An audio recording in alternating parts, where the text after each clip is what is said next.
Okay, so if you've arrived at this video, one of two things is absolutely certain. Either firstly, you've been looking for revision videos on GCSE momentum, in which case everything's great, or B, you haven't, in which case you're going to be massively disappointed. So let's begin. And to be honest, even if you are looking for momentum revision, you'll probably be disappointed anyway. This guy's a moron. So this video is going to help prepare you to recognise and understand the different types of momentum question. Starting with this type of question, calculating the speed of a rocket as it takes off. Moving on to this type of question, if we have a collision, if one car strikes another car, what will be the speed of the car that's hit? How fast will that move off at? Then graduating maybe to two cars colliding head on, and then what speed will they move off at together? Usually the questions are always about calculating velocity, even though it's about momentum. And then finally, a question like this. If an object is dropped on your head, again, using momentum, can you calculate the force that that person is going to feel? So if those are the type of questions you need help with, stick around. Yeah, stick around, won't you, like a dirty bogey. Will you shut up? No. Now, before we go anywhere with momentum, a lot of people often ask me, what is momentum? How do we define it? And you know, the actual definition of momentum isn't needed on the GCSE paper. I always explain it to my students as it's just a measure of the movement of mass. Okay, it's a product of mass times velocity, as you can see on the screen. Now, the hardest thing about momentum isn't the formula, isn't the equation. One of the hardest things is remembering the units. So here's a little trick to remember properly the units of momentum, because they're quite a mouthful. I want you to think about maths, and I want you to think, if we took x and y and we times them together, we multiplied them together, how would you write that in maths? And hopefully all of you will be saying right now, you'd write it as xy. Well, that's what we do when we look at the units for momentum, or this is how we calculate units in anything in physics. If I'm multiplying mass by velocity, I'm multiplying kilograms by meters per second. And just like in maths, I put x and y together to show I'm multiplying them. That's what I do for momentum. Kilogram meters per second. I'm just writing them together. Don't fall into the trap of saying kilogram per meter per second. It's kilogram meters per second. They're the units. Okay, so kilogram per meter per second. No, kilogram meter per second. Kilogram meter per second. Okay, kilogram per meter per second. No, kilogram meter per second. If you don't get it right, I'm taking you to the vet and he's going to do that thing to you that I promised. Okay, kilogram meter per second. Better. So the first type of momentum question we're going to answer is what I like to call a recoil type question. It always involves an object either throwing something or ejecting something in one direction and being pushed back or recoiling in the opposite direction. In this instance, we've got a rocket ejecting some gas. It could be a cannon firing a cannonball and the cannon rolls back. It could be an astronaut in space with a jetpack on, ejecting gas in one direction and propelling the astronaut forward in the other. But we always call those a recoil type question. Okay, I got it. Question one, like a recoil type question. So something gets ejected and the other thing flies forward and you want to know the speed. So it's like me, if I'm on the bed and I fart, how fast does that make me shoot off the bed? Grow up. Okay, seriously though, no jokes now, right? In order to answer this type of question, we have to understand what is meant by the term the law of conservation of momentum, okay? The law of conservation of momentum. Here's Slaphead Baldy Pants and he'll tell you what it means. Off you go. The momentum of one of the objects will always equal the momentum of the other. So in this case, the momentum of the rocket is going to equal the momentum of gas. In the case of the cannon and the cannonball, the momentum of the cannonball will always equal the momentum of the cannon, or in the case of the astronaut, the momentum of the astronaut will always equal the momentum of the gas that's being ejected behind it. We call that the law of conservation of momentum, and that can be really helpful to us. Okay, so remember that is really, really important. The momentum of whatever goes backwards is the same as whatever goes forward. So when I'm on the bed and I fart, if my fart comes out with the momentum of 20 kilogram meters per second, I get thrown forward with the momentum of 20 kilogram meters per second. Now here's Slaphead to tell you why that might help you in these questions. So the reason that can be helpful to us is that in these questions we're always given enough information to calculate the momentum of one of the two objects. So if we look at this question, we're given the mass and the velocity of the thrust that's given out, or the gas that's coming out the bottom of the rocket. That's enough for us to calculate the momentum. 3 times 5 tells us that there is a momentum of 15 kilogram meters per second coming out the bottom of that rocket. So if we have 15 kilogram meters per second coming out the bottom of the rocket itself must have a momentum of 15 kilogram meters per second. They have to be the same. Yep, just like what I said. Yeah? Well, do you know the answer to the question then? No. Well, shut up then. Now that leaves me in this situation here, okay? We remind ourselves again the momentum of the thrust or the gas is 15 kilogram meters per second, so therefore the rocket must be 15 kilogram meters per second. And if we remember, momentum equals mass times velocity, that's the equation I've got at the top of that board there. 15 is our momentum, 100 is our mass, and that question mark represents our velocity. Then all I've got to do is rearrange that equation. I'm going to take the 100 from the right and I'm going to put it underneath the 15 on the left. But if you need a bit more guidance, here's the equation triangle that you might want to be using to help you rearrange that. But essentially we have 15 divided by 100 kilograms will give us our velocity, which works out to be 0.15 meters per second. So it's time for you to have a little bit of practice on this first type of question. This time we have a cat being fired out of the cannon. Oh no! Now we have to remember here that the momentum of the cat will equal the momentum of the cannon. So all we have to do is figure out the momentum of the cat, and then if we treat that as the momentum of the cannon, we should be able to rearrange the equation to calculate the velocity of the cannon. Good luck. Okay, so just remember, it's dead easy. The cat has a momentum. That will be the same as the momentum of the cannon. So work out the momentum of the cat, know that that will be the momentum of the cannon, and then figure out what the speed of the cannon must be. I'll give you some music while you're thinking of it, okay? Do, do, do, do, do, do, piddy, piddy, piddy, or you could pause the video, it's up to you. Right, so how did you get on? Well, let's find out, shall we? If we look at the cat has got a momentum of 80 kilogram meters per second. 8 kilograms times 10 meters per second gives us 80 kilogram meters per second. That's its momentum. So therefore, we know that the cannon must also have a momentum of 80 kilogram meters per second. In this type of question, remember, it's always the same. So if I know that the momentum of the cannon now must be 80 kilogram meters per second, how do I find out its recoil speed? Well, all I've got to remember is that 80, or momentum, equals mass times the speed, or velocity. I really should use the term velocity.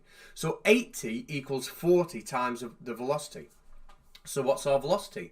Well, 80 equals 40 times 2. So your answer should have been 2 meters per second. Now at this point, I'm going to introduce the idea that momentum is actually a vector. And when you're doing this in class or on your exam, sometimes you'll see a plus or a minus in front of some of these answers. And all that means is, if we put a plus in something, it says we are travelling forwards. And if we put a minus in front of it, it says we're travelling backwards. So for example, in this question, the velocity of the cat may have been represented as plus 10 meters per second, and the velocity of the cannon may have been represented as minus 2 meters per second. It doesn't change how you do any of the working out, it just indicates direction. And in this instance, when we have a recoil type question, one object is always positive, the other is always negative. Yeah, I'll be honest, you usually get away with it on the mark scheme. If you don't put the plus or minus, then you usually get the mark anyway. So, don't let it stress you out. But if you can remember that, then remember it! So the second type of question we might get is a collision question. Here I've got two cars. The car on the left is about to bang into the car on the right, and it's going to transfer some momentum to that car on the right. The car on the right is going to be nudged forward because it's hit by the car on the left. What kind of information will we be given in this question? Well, we might be given, or we will be given, the starting mass of both cars. Now, of course, that's not going to change. The car on the left starts off with a velocity of 20 meters per second, or plus 20 meters per second. But when it strikes the car on the right that isn't moving, it's obviously going to slow down. And it's going to slow down to 10 meters per second. Now, if the car on the left has slowed down, then it's lost momentum. And the law of conservation of momentum tells us that whatever momentum it's lost must be given to the car on the right. So how am I going to calculate how fast the car on the right is shunted forward? Well, I'm going to start by figuring out how much momentum I have lost on the left. So if I look at my starting momentum, 100 kilograms times 20 meters per second, the car on the left starts off with 2,000 kilogram meters per second of momentum. If I look at the end momentum of that car on the left after the collision, so that's 100 times 10, then it ends with 1,000 kilogram meters per second. So what has the change in the momentum of that car on the left been? How much momentum has it lost? Well, it's lost 1,000 kilogram meters per second. But if that car's lost 1,000 kilogram meters per second, the car on the right that's just been hit must have gained 1,000 kilogram meters per second. And that's all we need to answer this question, because remember, if we're trying to work out the velocity gained by the car on the right, well, momentum equals mass times velocity. And now we know the momentum of the car on the right, which is 1,000, because that's what's been transferred from the one on the left, and we know the mass. So that gives us this position here. 1,000 kilogram meters per second, which is what's been transferred to it, equals 50, which was its mass, times the new velocity. And again, if I rearrange that equation, we find that the velocity of the car on the right is going to be 20 meters per second. So let's see if you can do the same. This car on the left has a starting mass of 400 kilograms and is traveling at 40 meters per second. When it collides with the car on the right, it drops to 10 meters per second. Can you figure out, using what we've just talked about, how fast that car on the right will travel, or what velocity that car on the right will travel off at? Good luck. Okay, so while you're working this out, just a refresher, the car on the left is travelling at 40 meters per second. It will then travel at 10 meters per second after the collision. So figure out how much momentum it's lost. What was its momentum before? What was its momentum after? And then that's the momentum passed on to the other car.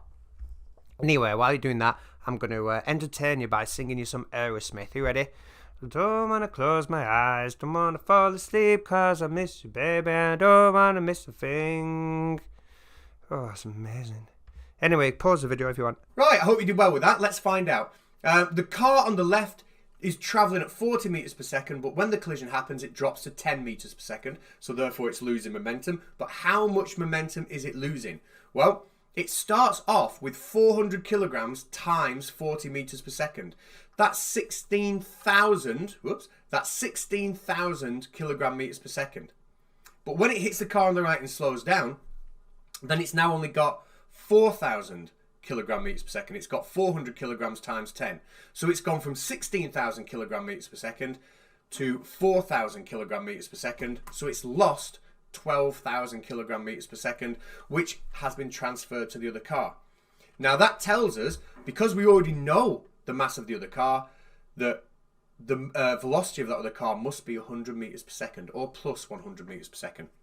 Remember, the momentum on the left, that 12,000, is what the original car lost, and the 120 is the mass of that car. And if I just take that 120 and put it underneath that 12,000, that gives me my answer of 100 meters per second. Okay, so this next question becomes a lot harder because these cars are travelling in opposite directions, and we are now really going to have to use that idea of momentum being a vector and one direction having a positive sign and one direction having a negative sign. In this question, or the type of question you'll get, whenever two objects engage in a head-on collision, they will stick together and then move off as one solid object. So the exam question could be about toy trains on a track, but they're magnetic, and when they collide into each other, they'll either both go left or both go right. So in this question, when the car on the left strikes the car on the right and they stick together, in which direction will they travel and how fast are they going to travel? Okay, Baldy Pants, go for it. So, I'm given the mass and the velocity of each car. But just remember, let's say the car on the left could be our positive and our car on our right could be our negative. Really, we should be calling that velocity on the left plus 10 meters per second and the car on the right minus 10 meters per second because they're going in opposite directions. But still, if we calculate the momentum of the car on the left, that gives us 200 kilogram meters per second plus 200 kilogram meters per second. And if I calculate the momentum of the car on the right, that gives us minus 100 kilogram meters per second, or 100 kilogram meters per second. So if I've got 200 on the left and 100 on the right, then overall, the momentum of the car on the left is 100 kilogram meters per second bigger than the momentum of the car on the right. So overall, they are going to move off with a momentum of 100 kilogram meters per second. Remember, 200 minus 100 gives us 100. That's where those numbers are coming from. So we now know that the cars have to move off to the right because the bigger momentum to start with was traveling in that direction. But the momentum is only 100 kilogram meters per second. That was the result of those two momentums coming together. So how do I calculate what velocity they are both going to travel off with? Well, I want to use the same equation that I used before. I want to use momentum equals mass times velocity. But when I look at this question, which mass am I going to use? There are two cars involved here. And the trick is I have to add them together. If they are going off together as one solid unit, I have to add those masses together. So we get 100 kilogram meters per second equals 30 kilograms times our velocity. And again, if I take my 30 over to the other side, put it underneath the 100, or use the equation triangle, however you want to do it, we'll find that our velocity should be 3.3 meters per second. Now in this question, because there were two directions to start with, we are going to have to say plus 3.3 meters per second, because that indicates the direction. We are going in the positive direction, not the negative direction. Time for you to try one yourself. So in this instance, we have two cars. One has a mass of 50 kilograms, one has a mass of 25 kilograms. You can see the velocities on the screen. I want to know which direction will they both travel off in and at what velocity. Good luck. Okay, so one last time. Calculate the momentum of both cars. One will be a positive. It's probably better to make the biggest momentum the positive and make the smallest momentum the negative. That way you can take the small one off the big one and you're left with a positive number. So do that, yeah? Calculate the momentum of both cars. The negative one will be the smallest one, take it away from the biggest one, and then you know the momentum they'll travel off together in and the direction. And then just add the masses together to get the mass, and you can work out the velocity. Now, while you're doing that, I've been practicing my rapping, okay? Here we go. Hey, homie, the cat's in town. My favourite colour is not brown, it's yellow, fella. Yeah, don't mess with the best, because the best don't mess. So how did you do? Let's find out. The total momentum of the car on the left is 500 kilogram meters per second, or plus 500. The total momentum of the car on the right was 750. Okay, so 25 times 30 gives us 750, or minus 750. So what we have there is a difference between the 500 and the 750, a difference of 250 kilogram meters per second.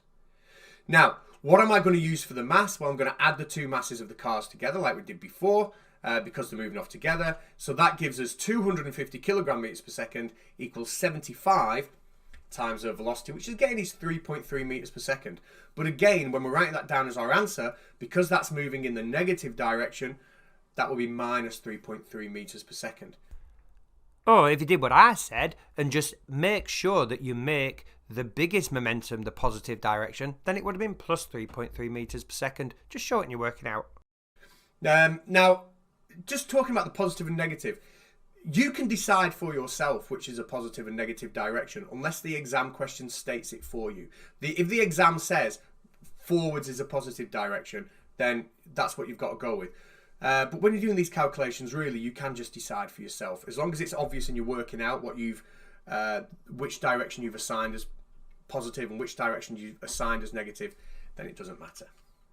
So the final type of momentum question that you might get looks a little bit like this one. That's a funny looking cat.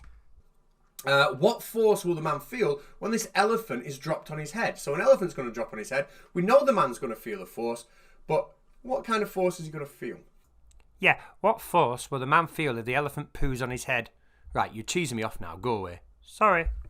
Well, to answer this question, we have to look for the information the question will give us, and it will always give us two bits of information. We can see on the right-hand side, we're given the momentum already of the elephant. Now, we might not necessarily be given the momentum of the elephant, but if we're given the mass and the velocity of the elephant, we can calculate its momentum. And then we're always going to be given the time it takes for the elephant to stop. So when the elephant strikes that man's head, he's not going to stop instantly like he might on concrete. It's going to take him a while to squash that man flat. And it says here that the stopping time, the overall time it takes for the elephant to stop, is going to be 2 seconds. And we need to take that information and place it into this equation here. That the force the man will feel, or the force that the elephant will feel, they'll both feel the same force, is going to be the change in the momentum divided by the time taken. So what do we mean by the change of momentum? Well, the change of momentum is literally just how much has the elephant's momentum changed. Now, we're told on the right-hand side that the momentum of the elephant is 1,000 kilogram meters per second. But once he stops dead on the floor, he's not moving anymore. So he's got no momentum. So we've gone from 1,000 kilogram meters per second to no momentum. So his change in momentum has been 1,000. And we'll divide that by our time taken, as it says in the equation, which is 2 seconds. And that will give us a force of 500 newtons. Now, some of you might be sat there thinking, how can the momentum of the elephant have gone from 1,000 to 0 when I've said before that momentum is conserved and it doesn't change? The total amount of momentum doesn't change. And that's a good question. The momentum from the elephant is still there. It's just transferred to other places. It's transferred to the earth, for example, as the particles vibrate and make the noise. It's transferred to the ground. So the momentum is conserved. Yeah, momentum's always conserved. Now, don't get confused if you've heard stuff like elastic and inelastic collisions. Elastic and inelastic collisions. Oh yeah, they're the ones. We'll do another video on those, but just for now, momentum is always conserved, and so is kinetic energy, until you watch that video. Okay, bye. Okay, so it's time for you to practice one of these yourself. We have a car on the screen, and it has a mass of 100 kilograms, and it's traveling at a velocity of 2 meters per second. So when the brakes are applied or when it hits something, it's going to take 2 seconds to stop. So what force is required to make this car stop in 2 seconds? Remember, calculate the momentum of the car. Remember, when it's stopped, the momentum is going to be 0. So the change in momentum should be easy to work out from there. And then use the equation we used on the last slide. Force equals change in momentum over time to calculate the force. Good luck. Yeah, this one should be easy, so let's see if you can do it before I count to 100. Oh, remember, the equation you're using is change in momentum, how much momentum's changed, divided by time. Right, I'll start counting to 100, and I bet I can do it before you get the answer. Ready? 1, 2, skip a few, 99, 100. Ha, got you. A bit awkward, I've still got to let you finish. Maybe pause the video. Okay, bye.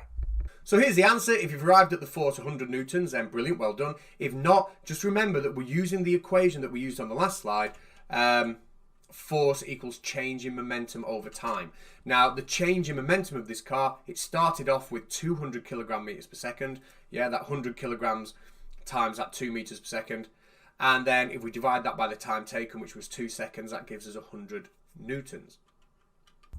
Just remember, don't be an idiot like he just was, and on that slide, when you wrote kilograms, right, have a capital G. It's not a capital G, it's a lowercase g. He is a moron. So just going back to that equation we were looking at a couple of minutes ago, force equals change in momentum over time taken there. You should be able to see that the bigger we make that time taken, the bigger we make the number that we're dividing the change in momentum by, the smaller the force will be. Yeah, if I divide my change of momentum by 1, I'm going to get a bigger number than if I divide my change of momentum by 1,000,000. Okay, so the bigger the time taken, the smaller the force will be.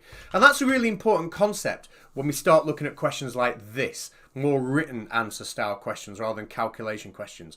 You know, why do crumple zones in a car reduce the risk of injury? And if you don't know what a crumple zone is, it's a weak part built into the bodywork of a car that will literally just crumple in an accident, in a collision.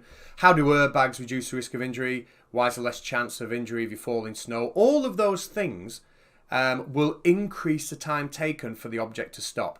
Okay, so when your head impacts on an airbag, your head takes longer to come to rest than it would do if it's smashed off the dashboard.